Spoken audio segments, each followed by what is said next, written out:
We are lighting the candle, a world that works. Once again, I am Bill Correll, and I have with me my co I don't even know what to call you, Jan. My one of my buddyette partners in life here, and quite frankly, Jan Jeremias and I have we've inherited, the lion's share of the heavy lifting in, as far as the show is concerned right now, and I like it. I think we have some really good conversations, and along those lines, Jan, do you have anything in particular that sounds like you might want to dive into today?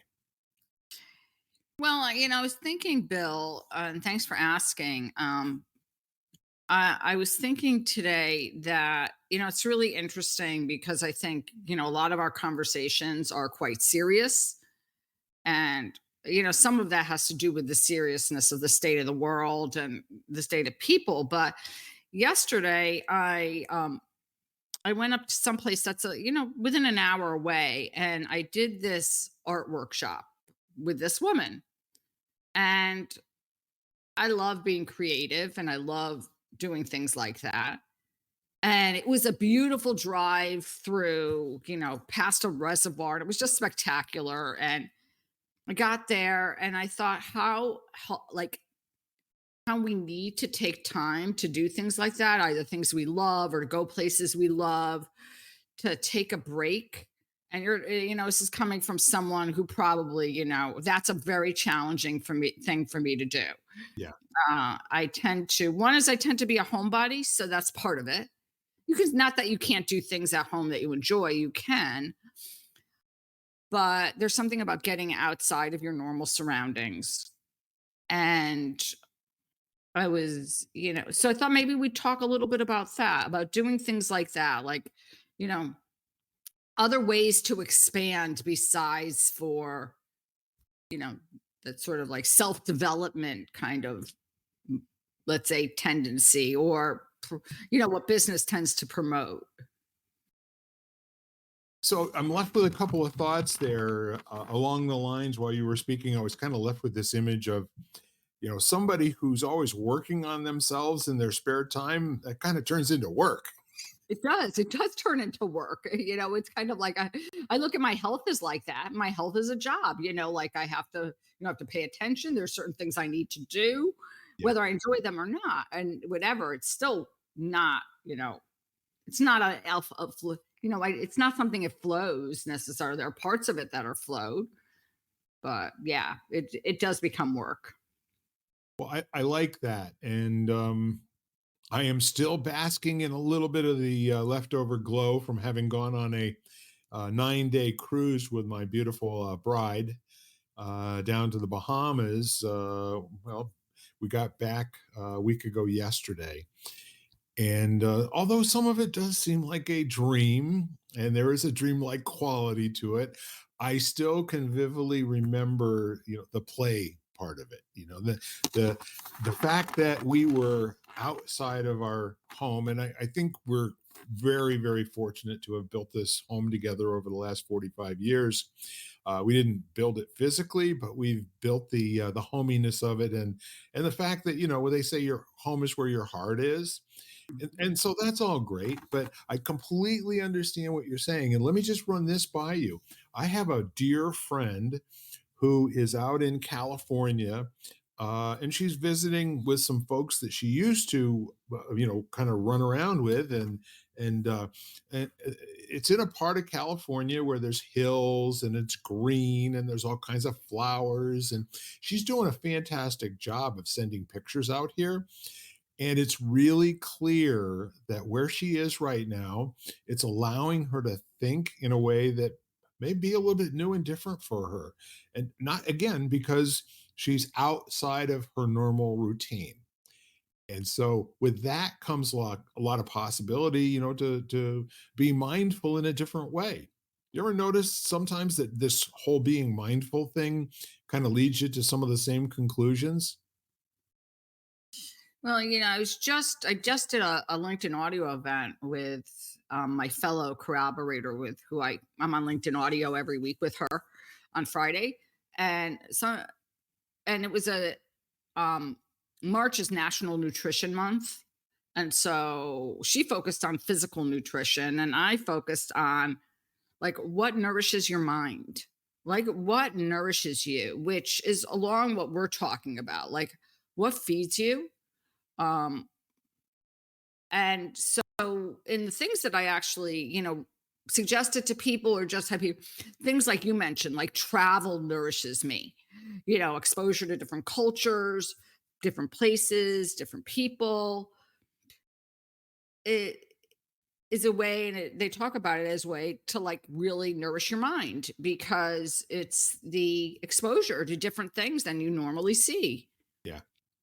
and the things you normally do. So, whether that be traveling or like for your friend who's in California, different parts of nature, different climates, different, and there is that whole thing about different people because I really do think that people, depending on where they're from, whether that be within the US or outside the US, I mean, there's a lot of difference between, city people versus people who live in, more rural areas. Weather is greatly affects the way the people are and how much time they spend outside and all those different kinds of things. Yeah, one of the I look at language and linguistics, and I look Mhm. at it from the standpoint not just of the sounds that we utter. And if you stop and think about it, people from all walks of life have figured out different ways to communicate and have enduring communication that will actually exist through time. So, for instance, blind people, they've got Braille. They've got some other things that they can do in terms of doing recordings today that can be transcribed into something into Braille, can be transcribed into other languages. So it's very powerful. But when we're talking about people, there's a whole structural language. And I got to say that one of the neat things about being in a crowded space somewhere is to just kind of notice all of the immediate reactions when this happens, when that happens, when there's a loud noise, when people are laughing, when you smell cigarette smoke or all these things that you don't normally have at home. It's kind of like coming down on you. And then every once in a while, if you catch yourself having a sort of reaction that is questionable in your own mind, like where did that come from? Or wow, that was kind of neat. I wonder if I could do that again. And no, you can't. You know, you really cannot do it again. What you can do is place yourself into a situation where you can do something new that's completely different that gives you that kind of a feeling again. And And I think when you say that, I think about yeah, yesterday when like I said, I mentioned that I took that beautiful drive and it was on the way. And when you think about like going to a place, it's never the exact same. I mean, I right. had been in the same location a few months ago. There was snow on the ground. It happened to have been this completely like spectacular sunny post snow blue sky winter day, so it was cold. And then being there yesterday where there were a lot more clouds and in general I thought there were a lot more people around this area, like as I pulled off into this kind of scenic overlook type thing, or went went on the side of this reservoir, and I was like, there were a lot more people there, but it was very different as far as like if you looked around, the lighting was different, like everything about it was different. But yet I still remember having that same feeling, which was this feeling of like, the awe that to me I get when I look at beauty, like beautiful nature. There is this kind of awe-struck kind of creation, like greater power than myself or something that happens. Yeah, being present to a presence that you aren't normally present to. That's right. And I think that that's why, when I talk about things, and I think because if you talk about being present and to a presence, when we do something we love, we're in that same state of presence. It's a part of ourselves. Like for me yesterday, when I had the time to be artistic, or if I get into that kind of space, and for somebody it could be cooking, and somebody else it could be gardening, but you have that access point to a part of yourself which you don't possibly encounter every day, because I think we get very trapped in that kind of like efficiency model where we have a job, we have to get somewhere, we have kids, we have to take care of them, parents, if that's at your time of life where you're taking care of parents. And then, where we have practical tasks that have to get accomplished. And these are opportunities where we get to be a little Mm, bit more, and which exposes us to parts of ourselves, which is usually what I call the highest part of myself, the part that's not colored by the ego or any sort of like judgment of myself. Like all I have to do is, just be one with my surroundings or be with one with whatever I'm doing. yeah. I love what you're saying there because it's actually a litmus test as to whether or not you're being present and mindful. If you're thinking about yourself, you're not. That's I And that guess what? As the Buddhists would are wont to say, there is no you, so give it up. Well, I had It's this interesting conversation with a friend of mine this morning who lived for a number of years in China and speaks fluent Mandarin. yeah, And she was saying that in Chinese, there's no there's no word for like be like personal space. Like there's no word for that. Eh, and how we were commenting on that, like this whole idea of, your own space and, you know, kind of thing, and that they don't have a word for that. And so we were kind of talking about that, how that really is almost like to them, it's almost like a state of being, like, to like yourself is your own personal, to me, your own personal space. And anything like we would call like, it's there's delineation between, like she said, that they don't get copyright there because to them nothing is yours. Like once you put it out there, it belongs to everybody.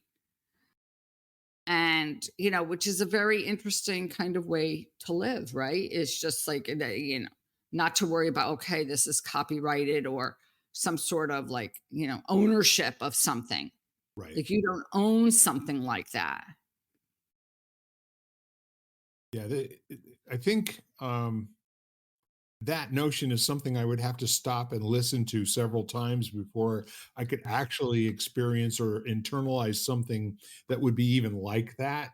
Simply because how we operate here, in my experience, especially, I got nobody else's to refer to.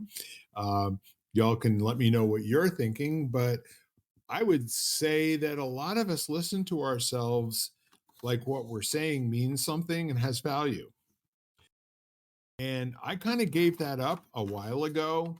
I'm much less worried about it having value than being valuable. Does that make sense to you?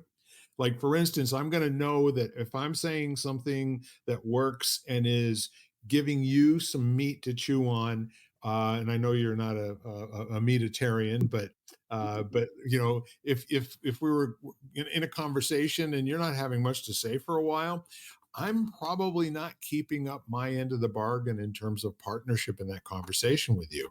But I'm going to see value in terms of not what I said and you agreeing with it and being able to articulate it back to me. It's going to be what did that leave you with that you now want to express?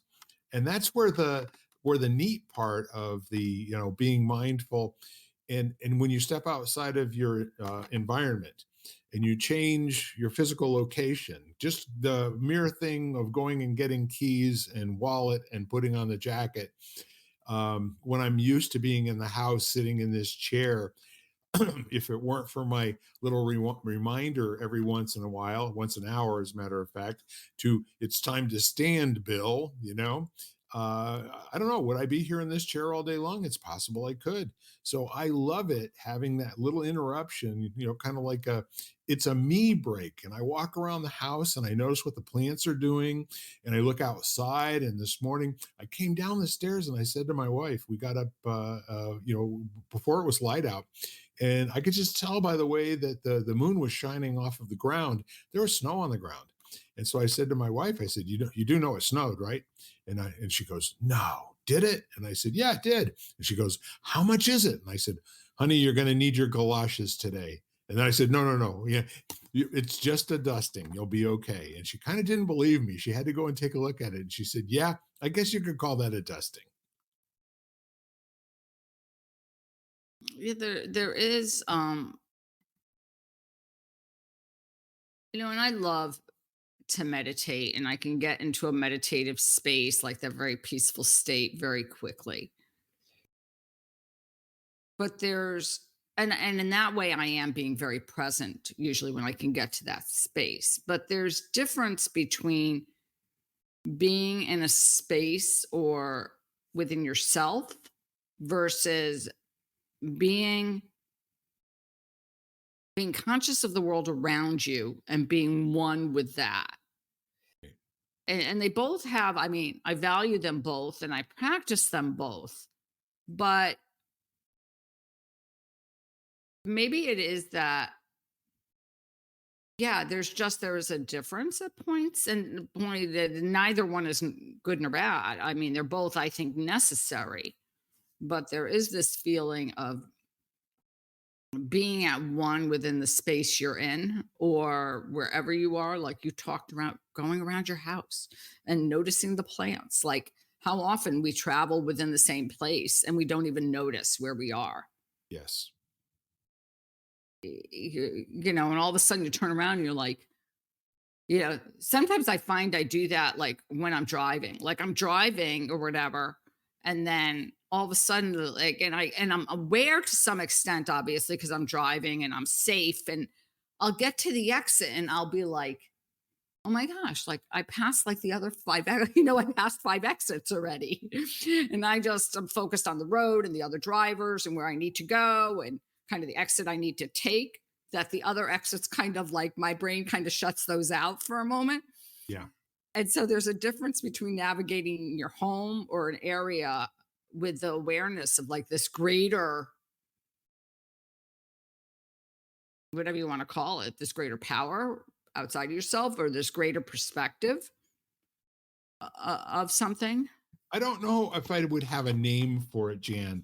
Yeah. But what's coming to me is that, I have these moments. I'll be interested in if you do too. But I have these moments during the daytime where all of a sudden I just notice I'm happy, you know? And of course, now that I've noticed I'm happy, I'm not in that space anymore. I'm in the space of noticing that I'm happy. You're Uh, right. and sometimes I'll actually do a little, momentary inquiry into, all right, so what brought that on? And I can tell you about an instance this morning. What I did is I bought a guitar. Okay, this is not unusual for me. These days, in the last 2 years, I think I've bought four guitars. Uh, one of them, I actually commissioned a company in China to make it for me, and it's got a grandpa brand at the on the top of the headstock, which is very cool. And this guitar that I bought it because it's the same model of a guitar that I had bought directly from the factory back in 1996. We were selling adjustable seating, for manufacturing, and they took some stools and chairs for inspection stations, and some other machine things that they were doing at the time. And I took guitars in trade, and that worked out pretty well for a couple of years. We didn't do it all the time. Sometimes they paid me, other times it was guitars, but it kind of depended if they had something. So that guitar is sitting in my dining room right now. I bought it from a friend, who I didn't know I was friends with, but I got connected with through Facebook Marketplace. Turns out this friend is the older brother of the gal who's been cutting my hair since 1984. So that's kind of fun. Mhm. the next thing that comes up is he delivers it to me at the end of his driveway. We both have Mercedes, and his is like a 1983 Scubby Go, and mine's a 2006 Scubby Go, and we're so we're talking at the end of but in 3 or 4 minutes, it's like we've known each other for 25, 30 years, and we've really only our relationship has been a couple of comments back and forth. So earlier today, I reminded myself while I was upstairs to come down with some strings to put on this guitar. Turns out that when he actually handed it to me, he said, "I looked around my house, I couldn't find any strings. There's no strings on it." He said, "But you're going to be happy with how this sounds." I said, "I'm sure I will." So I was sitting there earlier. I came back downstairs, and I'm standing in front of the guitar, and I could hear what that particular voice of that guitar sounded like. The one that I bought in the mid 90s, wound up selling it around 2010 by accident. Okay. My wife did the deal on eBay, and I was traveling. And when I came home, my favorite guitar in the world was gone.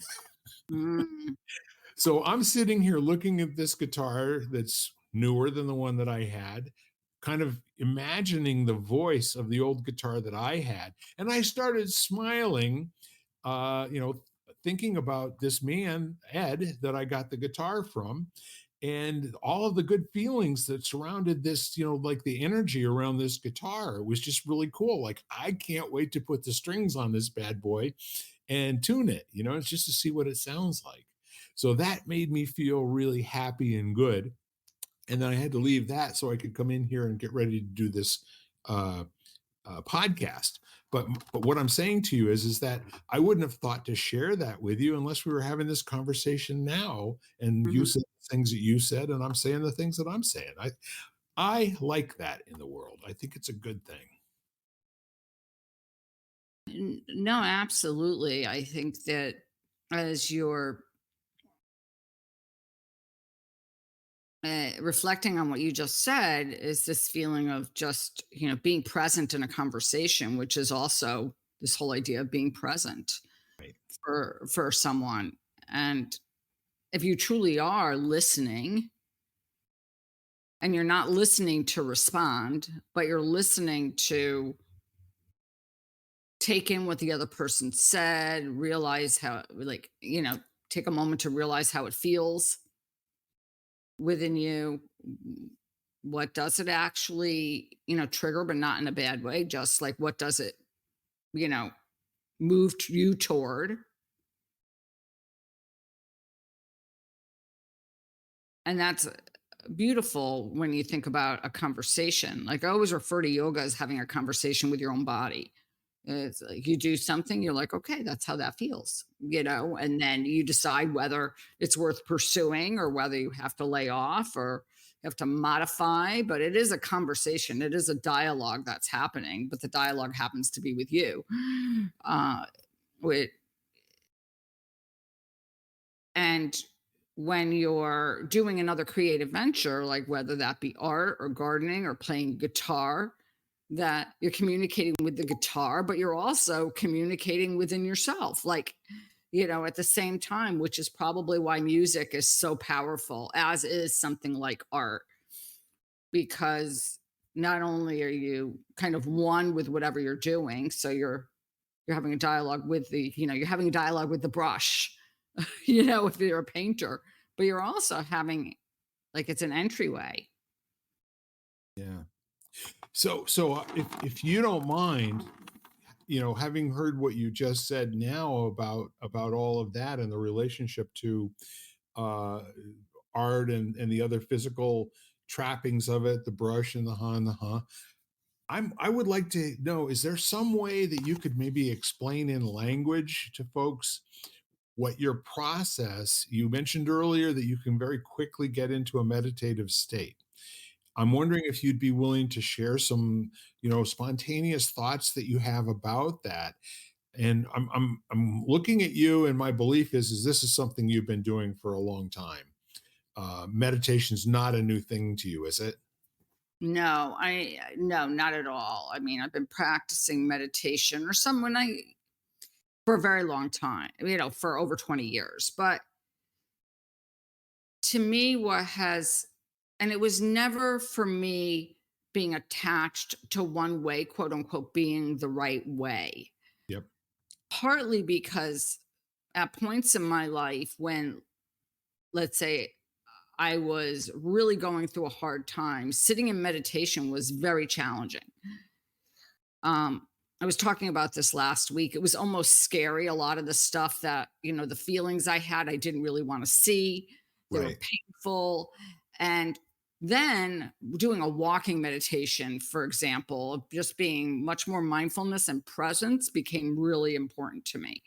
Right. And even a practice like yoga or Tai Chi or Qigong, where it's slow, deliberate movements focused on the breath, being one with your body. That's why, I feel like those practices are almost meditation and movement practices, which, so I was never attached to one specific way. I would say Mhm. the thing that stayed consistent throughout that was actually to shift my focus to my breath, because no matter what I'm doing, if I'm walking, if I'm standing, walking, traditionally meditating where I sit, or even movement and meditation. It was this idea of being one with my breath, like just going back when my mind started to wander or my emotions got to be too much. I would just say, okay, go back to your breath. Literally in my mind, go back to your breath. So while you're doing that, the mechanical steps of it, would you describe that as being in the area of going through a pre-flight routine that's kind of by rote? Or would you put it more in the area of this could be play and enjoyable to get from this place where I am now to a place of meditation? What are the kind of the thought models that you would be using while you're doing this? So, okay. I know that's an interesting question to ask somebody who's trying to think of nothing. Right. Right. Exactly. Exactly. Exactly. Yep. Um, I think, yes, I think there are a series of steps that I automatically kind of take now. One is I shift my focus to my body and where and how I feel. Um, so that could be what physical sensations I feel. So it could be, okay, let me bring my attention to my feet and really feel them on the ground, or my seat on the chair, or become aware of my body, because so much of the time we're not really aware. I mean, we move because we do things automatically and we don't really need to think about it, but we're not really aware of our body and how it feels unless it hurts, and then we're very aware. So my first is probably to shift my attention to my body, and my second is probably to I could, it might be interchangeable, but I would say then I probably go to my breath, so I kind of become aware of where I am, meaning surface or whatever, seat, lying down, whatever that is. And then I shift my focus to my breath. And then I just notice my breath. So then it's kind of becomes this like conversation with my breath. Like, is it forced? Is it relaxed? Is it shallow? Is it deep? And after a few breaths of doing that, it's kind of like you notice your breath shifts. There's this feeling of like it becomes deeper just by bringing your attention there. Um, and then I'll use different things sometimes, but I think those are probably the two that are consistent across no matter what I do, Right. whether that be walking, meditation, or whatever. Like I said, I like it. I was listening to you pretty intently. Um, I've spent a lot of time using my old uh, meditative techniques to go to sleep, you know? So I would say there's like three different levels of, or maybe four different levels of conscious. There's fully awake and aware, for me. Then the next one is going to be at a place where I'm kind of like, close to the alpha state, fully aware of my environment, However, I can't will my arms and legs to move, that kind of a thing. Like, like it seems like my eyes are open and I'm looking around, but I'm not.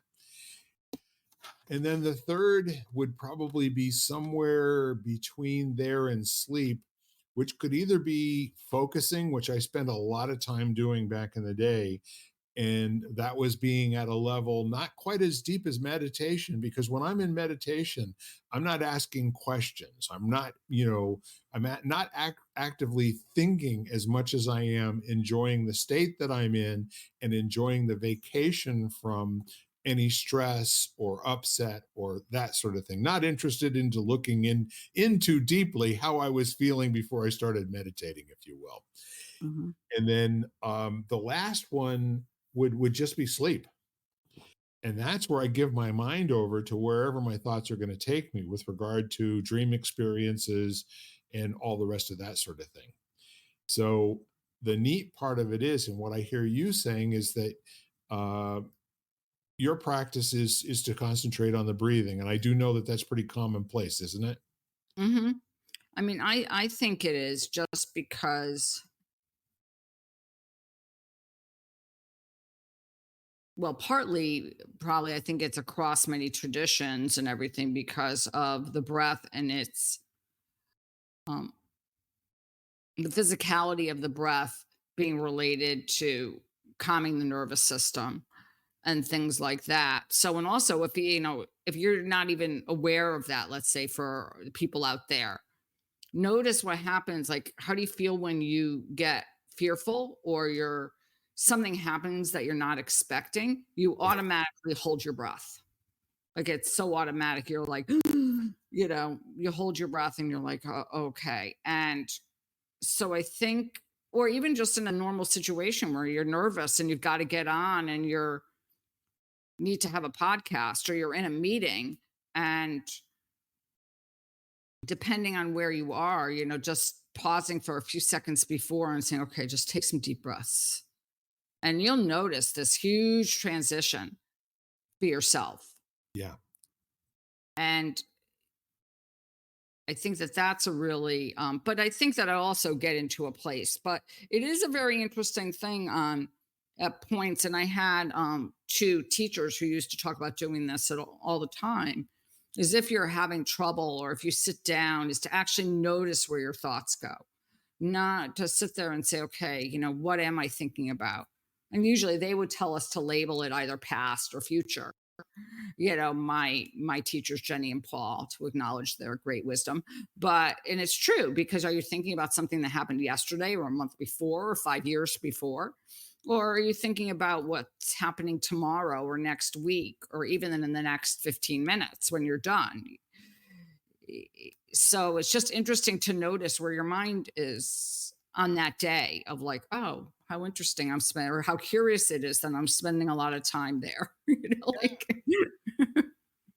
Yeah, and there's another kind of a corollary to that as well, Jan, and that is throughout our day. Not only do we have this is scientific, so we can't argue with it. It has to be. It has to be so.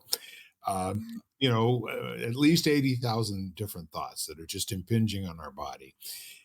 There's that, and then there's all of the other things that are stimulation from the external, outside, that cause some of those thoughts, and other ones that cause you to be distracted from whatever thought you were having, and interrupting that. And I find myself that when I'm in the mode of when I'll tell you what, when I've talked about astral projection, back in college. And I mean, some people went to class. I sat in my room sometimes, and really read these interesting Eastern philosophical books, and I read the Bible, and I read all sorts of things that were, my goal was to have. Was to have a body of knowledge that I could go into a situation. This is an 18-year-old kid thinking, but that I could go into a situation and then have something clever to talk about, right? And then when I got past that intention into actually studying, I decided, I got questions about this. maybe I might want to go and find some other people on campus that are doing Bible study. Not because I'm, devoutly religious or anything, but these are some interesting questions like what do these words mean, for example? They're speaking funny, in the Bible. It's not using the same dialect that you and I use on a normal everyday kind of a situation.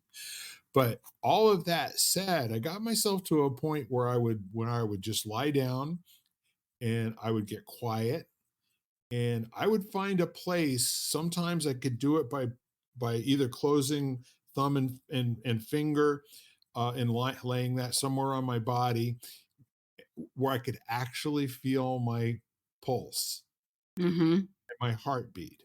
And I would focus on that. And then I would anticipate the next heartbeat. And then I would notice that as my state got deeper and deeper, the amount of time in between the beats seemed to stretch out to Mhm. where I was in an experience of, holy mackerel, that took over a minute for the beat to occur. It really didn't, but that's kind of how it occurred for me.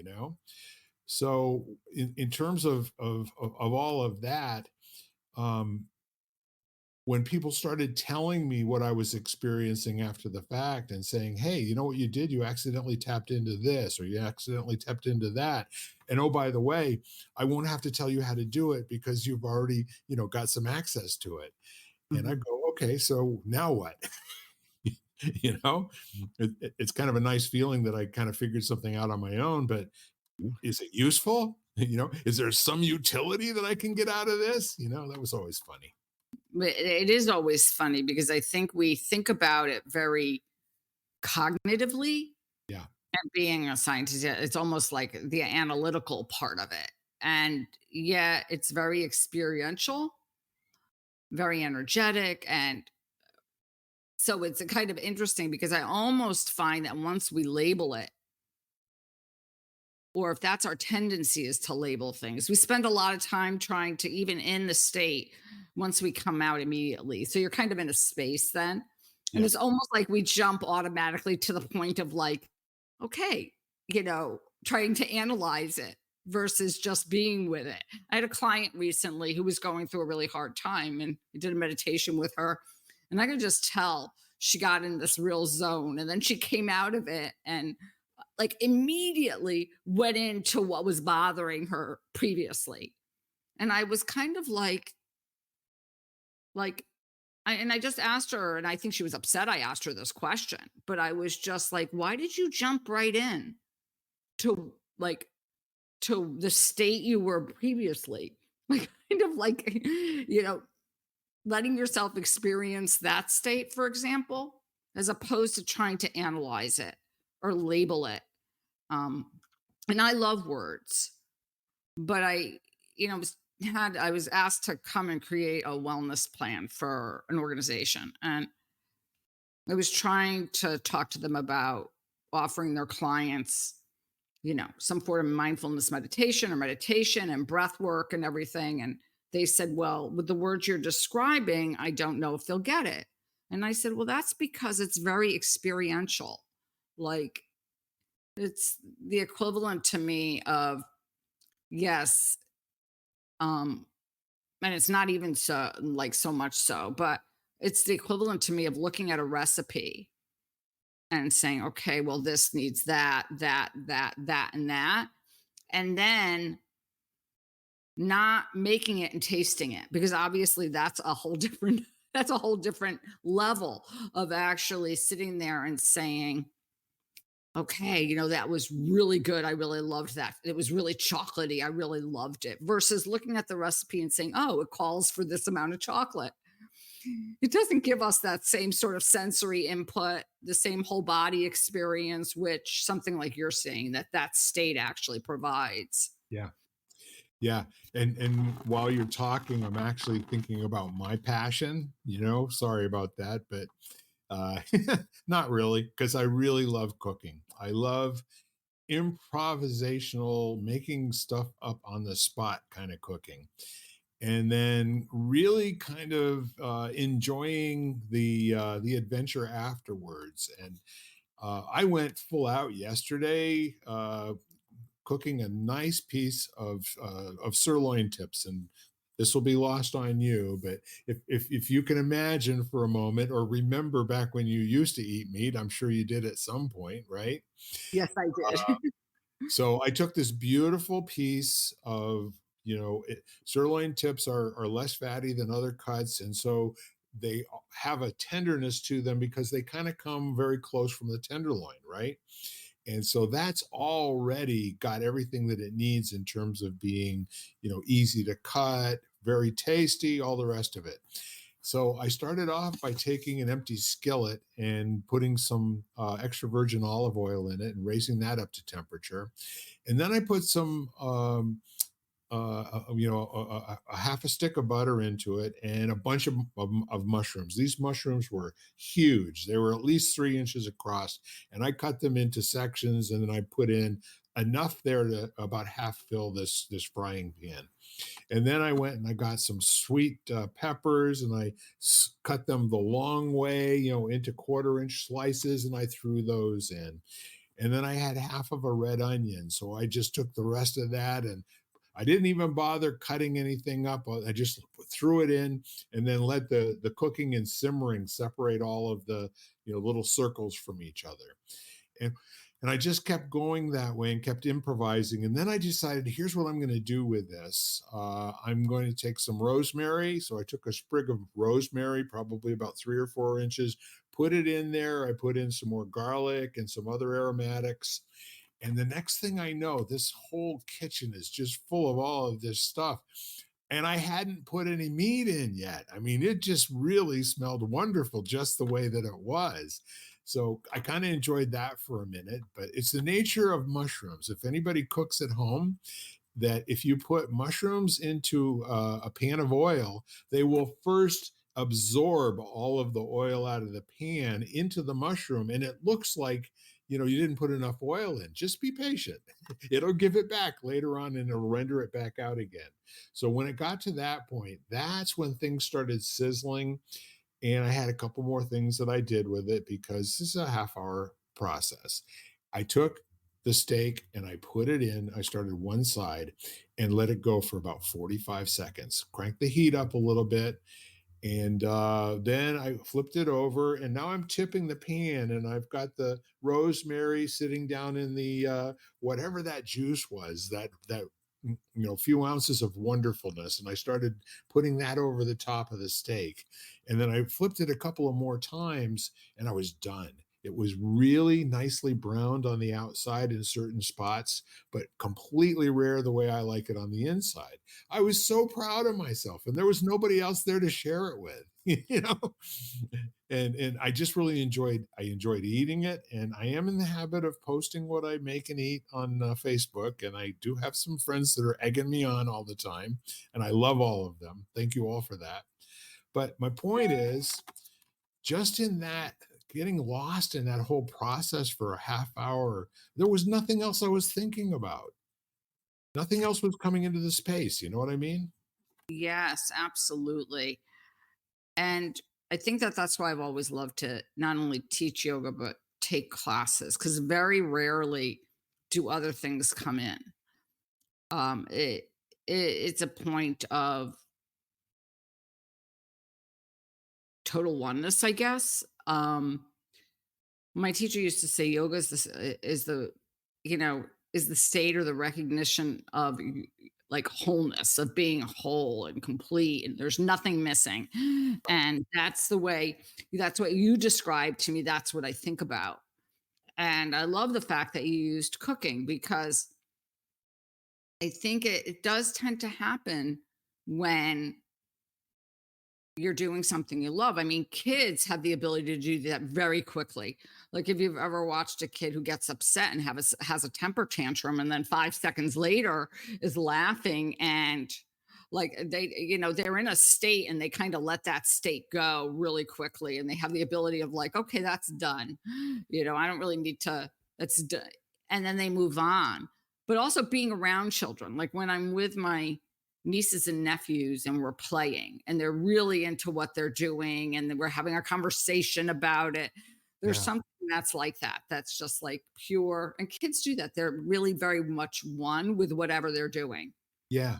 Yeah, and the neat part of it too, I'm kind of thinking of my own experiences in that area while I'm listening with you, and, I kinda remember, the external stimulation or something that happens in the room kinda keying the kid into that next behavior, laughing, crying, yelling, screaming, whatever, and the ability to change it quickly is because 'cause they're not in their head trying to figure out what went wrong. You know? They're not trying to figure it out. They're more or less, "Okay, so that's gone now. Let's oh, a cookie? Alright, let's do that." You Right, right, right, right, and I like the way you say, "Let's do that," because that's very much how they are, Yeah, and not only are they not like, they tend to be able to, coming from someone who it was like, to do something, you have to have a plan. You should have a plan, and not letting things flow yeah, or just kind of evolve, which is what you were talking about with the conversation with another person of having saying, okay, how did this, oh, that's interesting. I would never have thought of that unless they had said that. yeah, And when I was doing the art class yesterday, we did something called alcohol ink. And so alcohol ink is kind of an interesting, reminds me a lot of watercolor. So yep, basically it's, you have to do it on a slick surface. So it has to be like glass or tile, or something. And then you put it on. And when you put it on in different colors, it will run usually, depending on how much. But then if you let it dry, if you want to change it and you spray it with alcohol, it will go back into liquid form. And then yeah, you can do other things with it. But the interesting thing is that it kind of has its own, like a mind of its own. So it's very hard to attach to a plan or to an idea. It's very much more free flowing than probably I would think of, like, let's say, oils or acrylics or something. Acrylics are a little bit more giving, oils, or whatever. But it's just there is no agenda. And coming from a person, in my analytical and writing experiments, and then you're actually you're taking steps. Well, sometimes life doesn't come with a direction book, and as much as we plan and we try, we realize how little we have control over what actually happens. And yes, I do believe in law of attraction and all that kind of stuff, but there is this element of not attaching to an outcome. Mm. yeah, yeah, and there's, a huge difference in life, in my opinion, between process and formula, and what I mean by that is that I think it's really useful to develop a scientific kind of an idea about the steps to go through in terms of deriving an outcome, the as opposed to having a formula that will give you a specified result. So Mhm, for example, if you're baking cookies, you're following a recipe and the recipe is good and you do everything in the recipe, that's a formula. The cookies come out and you take them out when you're supposed to and they don't burn, that formula is now good. But if mhm, you notice during that there were certain things that you did, like for instance, maybe just a little bit too much shortening, because there's grease coming on, off of them while they're cooling, on the cookie sheet or whatever. All of that stuff that you kind of notice while things are going along, you can either update the formula and hopefully it won't change the result to the point where you're dissatisfied with how it comes out, or you could regard it as a process. And I've always loved the notion that when people look at something, and I got this idea, from Buckminster Fully. Bucky was talking about how we regard transformation and that we don't have a good language speaking relationship with the word transformation. But what he was saying is that there is no information in a caterpillar that would ever imply to you, nor could you possibly infer that it's going to be a butterfly, you know? Say that again, Bill. So what Bucky said was the whole notion of transformation is that you have this, then you have that. And so for an example, there is no information in a caterpillar that would imply to you that it would ever turn into a butterfly. Mhm, mhm. So the whole idea of something happening in the process, and what can upset that is if something happens and the butterfly doesn't get, you know, if, let's say somebody comes along and releases the butterfly from the chrysalis while it's trying to escape, then it doesn't get the opportunity to fight and to fill its wings with blood and get everything out to where it's supposed to be so that it properly inflates. It will actually, the wings will be misshapen, and they won't fly. It'll never be able to be a butterfly. It'll just be this kind of a thing walking around on six legs. Uh, but the whole idea, and I took that and I basically said, yes, chocolate chip cookies, the dough in the bowl doesn't look anything like the end product at all. And they taste quite different, actually, you know? Mhm. So, It's interesting that years ago, I through the years, I've had probably 2 or 3 maternity nurses that have been students of mine, yeah. and one still is. And she at one point one day I was talking and she came up or she said in the middle, in the beginning, she said, "Well, it's the pressure of the amniotic fluid on the embryo that actually causes the cells to divide. Yeah. That there's a tension and a pressure that happens and this causes the cells to divide and create. And I remember thinking about that, and that what you're describing really reminds me of that. It's kind of like, if you had the same thing, if you were to look at a whole bunch of cells of an embryo and having studied embryology, I mean, it is really interesting to see what forms first and what cells actually share commonalities with other organ systems, like, the fact that there are nerve cells in your heart, or in your stomach, like things like that, or brain cells. It's just this feeling of like no predictability. Like you wouldn't think if you looked at this mass of like, a 2 cell or 4 cell or 8 cell embryo that, it's going to develop into an infant. Yeah, I think the thrownness is to look at transformation and call it a miracle. Hmm. No. And although it may be a miracle, it's also very, very much a process. And interfering with a process can make a huge kind of unforeseen difference that in many cases is it's unsatisfactory. It doesn't work out. It's not good. It's not cool. But I love what you're saying.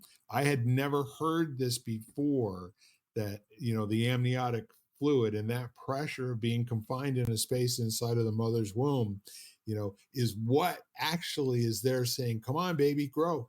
Come on. You got this. Come on, And it's kind of reassuring to think that there's already a conversation going on object to object between the mother and the embryo, and I don't even know how to put that into words that would defy my language abilities unless I really worked at it for a little while. But I think that's powerful, and thank you for that metaphor.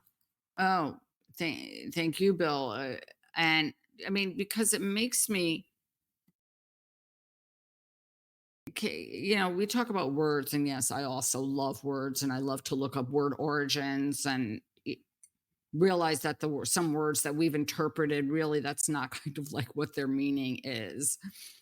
But this idea of communication, like to me, like when you have two embryos, when you have twins, the fact that they hold each other's hands and they reach out to each other, and there's this communication. Obviously they're not communicating um through words, they're communicating possibly maybe through vibration and through like energy in some ways, but they have that ability that, I mean, they sense another being around them. Yeah. Yeah, and I'm not sure about this. I think some of our listeners probably have forgotten more about this area than I'll ever know, but what I'm thinking is there's also the whole chemistry angle of it too, in terms of exchanging enzymes in the mother's blood. They're all on the same, nutrient, network, and so not only are there neural impulses or temperature or whatever happens to be in the amniotic fluid, but you're also nutrition and all the rest of that's going back and forth. It's kind of, again, I guess a miracle is the right word. It's really, it's pretty freaking cool, actually. Hmm. Yeah, when I was in research, I worked in OBGYN for, you know, I don't know, 14, 15 years. Yeah. And it was just this feeling of like it really was the miracle of it happening. And once you spend a lot, I mean, I think the more you spend in an area, sometimes you realize the preciousness and you Yes. realize the miracle of it all, which is pretty humbling. Yeah, it can take your breath away. If you let it, if you'll just be present to, first of all, how special it is, and think for a moment, you and I can't be here. This is a virtual impossibility, which basically means there are so many chances against you and I being here. First of all, that we were born in the first place. Second of all, that we would do all the things that we did, all the wins, all the losses, all the stub toes, all the you name it, the win, I mean, and here we are having this conversation.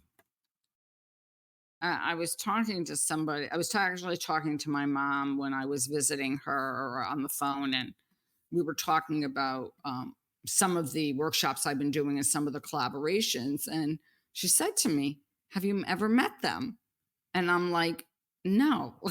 Like, I mean, I'm on every week with my friend Salar for the LinkedIn audio, but we've never met in person. We're on like a number of meetings, and obviously we're now on planning sessions because we've done workshops together, and we do the LinkedIn audio event every Friday at 9 a.m. Eastern Standard Time. But it's just kind of interesting that we've never actually been in the same physical area as, and just the idea of that, like you were talking about the person who you met who was your hairdresser's Brother. um Yeah. brother. Yeah, and the fact that the miracle of that, like, to me, that's when I think that the people we encounter are never by accident. Like, there's a reason that people have been drawn to each other, or people come into, I don't think it's random. Yeah. Yeah. There's a strong argument for a dynamic design. And essentially, I think what that design says, and what that makes it a little bit uh, less than predetermination, uh, and a little bit more along the lines of, here's your chance to do something. Is there nothing for you to do, or is there something for you to do? That choice will always be yours in life, you know? Mhm. And, with that in mind, if you stop and think about it, it doesn't mean that there needs to be an automatic response to everything. Sometimes there's occurrences that happen, uh, that if you take a moment or two and you just kind of let it sink in, there's some understanding in terms of what did the experience mean, you Mhm. know, and there's some, and what did it feel like, and what sensations did I get from it, and what am I left with afterwards. Mhm. And I think that, when I used to get very anxious after I would, like, let's say, lose a class. It, you know, s- and just realizing that usually I'm not like some phrases like you grow up hearing or whatever. And I used to think, they're either hokey or it's like, and the one that always came to mind is when one door closes, another one opens, which, I almost don't even like, I don't know why it doesn't, just the phrase kind of like, maybe I think of that as a but it's really true. And having to pause and not go into this either panic or rush to fill it with something else. Like just pause and step back and say, okay, well, this gives me a little bit more, this gives me a little bit of room to play and just see what comes in and everything. But the automatic reflex was always like this feeling of like trepidation of like, oh my gosh, I lost a class. Like, oh my gosh, that means I lose money. Or, oh my gosh, I like to be busy or whatever it is that we have as far as habits or beliefs or whatever it is. It's just to like sit back for a moment and be in that space and say, okay, well, most of the time I would find that when I rushed to fill it with something, usually that didn't work out or that wasn't the right fit. It was kind of like I had to step back and pause and and know that whatever kind of then came in its own time and own readiness was actually really, really good. But it was almost because it was coming from a state of panic Yeah. versus that kind of energy of panic or angst versus coming from a more positive energetic space. Yeah. It's like, what if sometimes there's just nothing to do, you know? Which I think in this day and age, people don't like that whole idea. It's when, we tend to be overfilled like so much of the time. And maybe that's overfilled with information, but we tend to be overfilled. Yeah. And that strikes me as almost getting us all the way back to where we started talking about this today. Mhm, it does. In the what would you like to talk about today, Jan? Right. No, that is very true, Bill, of what brings us into that state of like it's okay to have space and I think that that's why just because you just got back from vacation and that makes me think that's why I think that I was always come up with these really creative ideas or I would always be on retreat somewhere or something and all of a sudden these profound realizations would come to me about my life or who I was or how I reacted to things because I gave it that space. Yeah. I really do love what you're saying. And in order for something to occur, it's either going to occur affected by a background of whatever's going on and what you're thinking and what you're, most occupied by right now, or you can step back and appreciate and try to see what it really is and measure it. How big is it? What color is it? What's it smell and taste like? And really kind of come away with a lot more than just an initial knee jerk response, like responding to how it made you feel without any sort of analysis. And that's where you and I talk about all the time, taking your experiences and using that pause, creating it first, and then using it to come up with a question like, okay, like what was that? Or now what? You know? And that gives you a lot of freedom and it gives you a lot of sense of okay, I'm grounded and balanced and stable. It happened, and I can either have a measured response to it, or I can have a huge response to it, or I can have no response to it. And those aren't just the only three. It could be myriad other things. It can be a combination of any of the above, right? And Yeah. all of the above at the same time, in Yeah. a way. And I I love what you're saying because I think that there is this, and it's this this feeling of almost like feeling rushed, Yeah.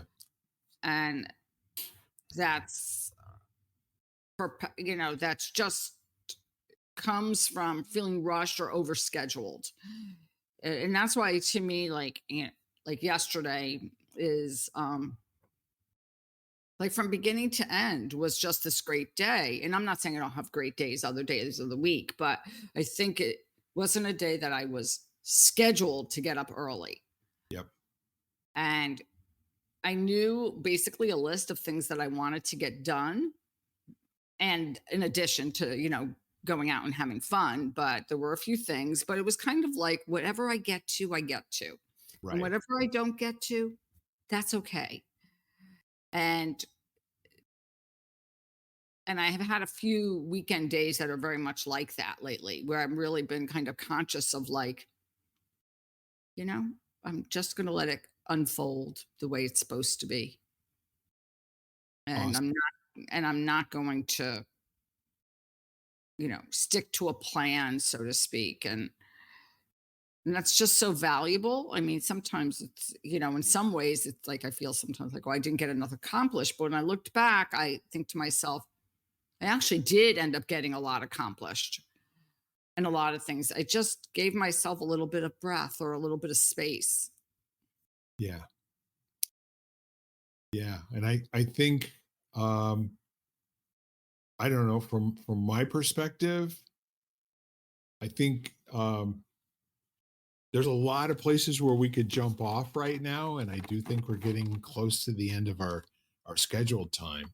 But I Mhm. do think that one of the really cool things that comes out of it is, um, I kind of developed a model with the folks that were working with me back in the 1990s, Mhm. and we were talking about how people would normally treat every situation like a coin toss. It's going to be heads or it's going to be tails, but it's going to be binary. It's going to be this or that. And then I introduced the genius of Richard Simmons, who now gave us an array of different things that we could do in any set of circumstances. And then so people got really good at predetermining what they were going to do given certain outcomes, right?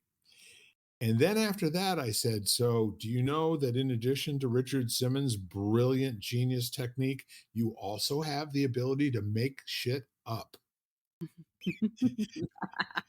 You may not have the right card to play in this particular instance, but I suggest to you that you have the power as a human being in the matter of your own life to go and make up a new response altogether.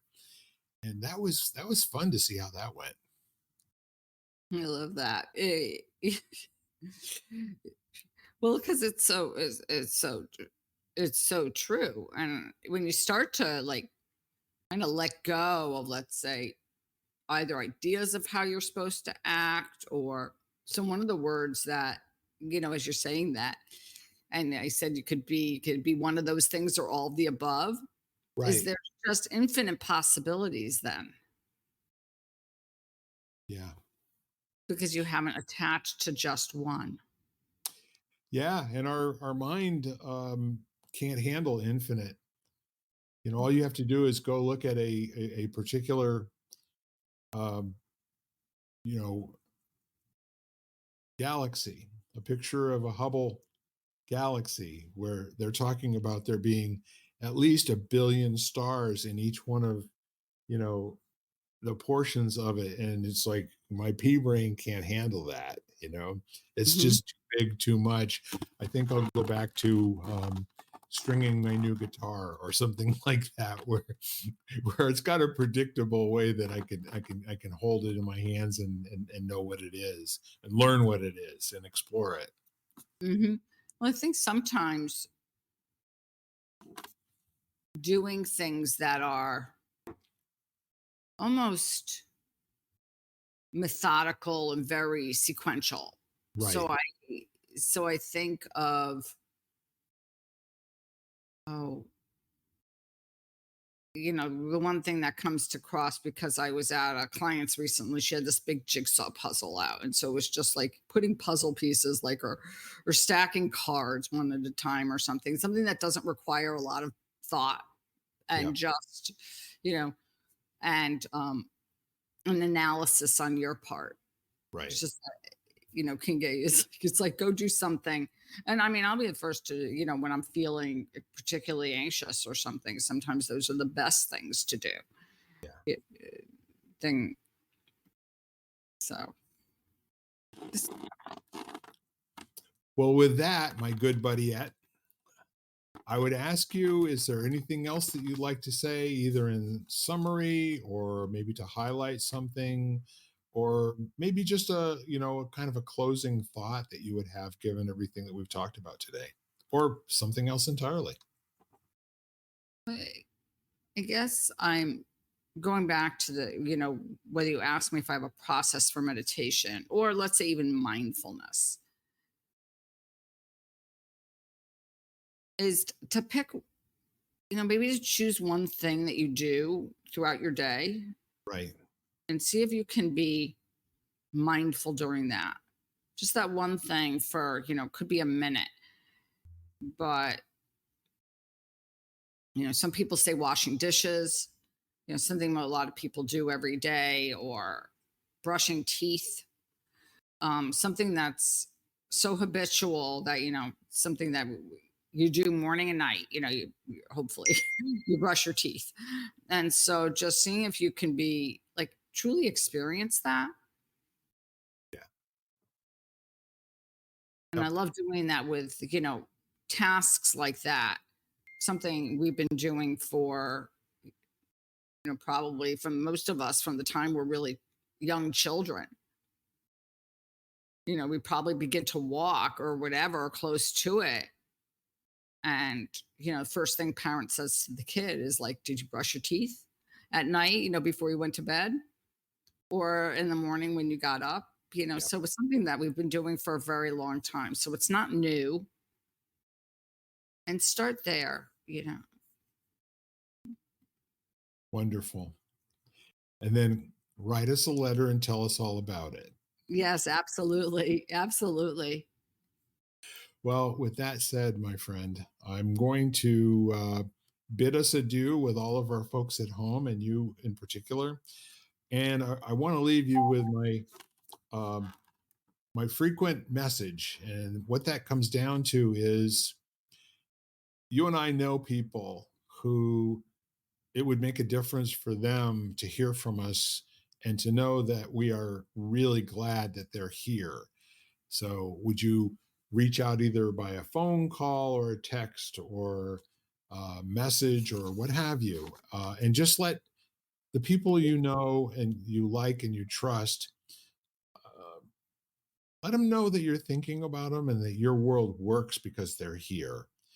And it wouldn't work if they weren't. So, if they ever need you in a dark moment, that you'll always be there for them. Absolutely. With that said, I'm going to say bye bye and we will see you soon. Thanks, Jan. Oh, thank you, Bill. Have a great day, everybody. You've been listening to Lighting the Candle, A World That Works, part of the Exvadio Podcast Network. You can catch every episode as well as the rest of the network at exvadio.com, the Apple Podcasts app, Google Podcasts, Spotify, iHeartRadio, Audible, Amazon Music, and wherever you find podcasts.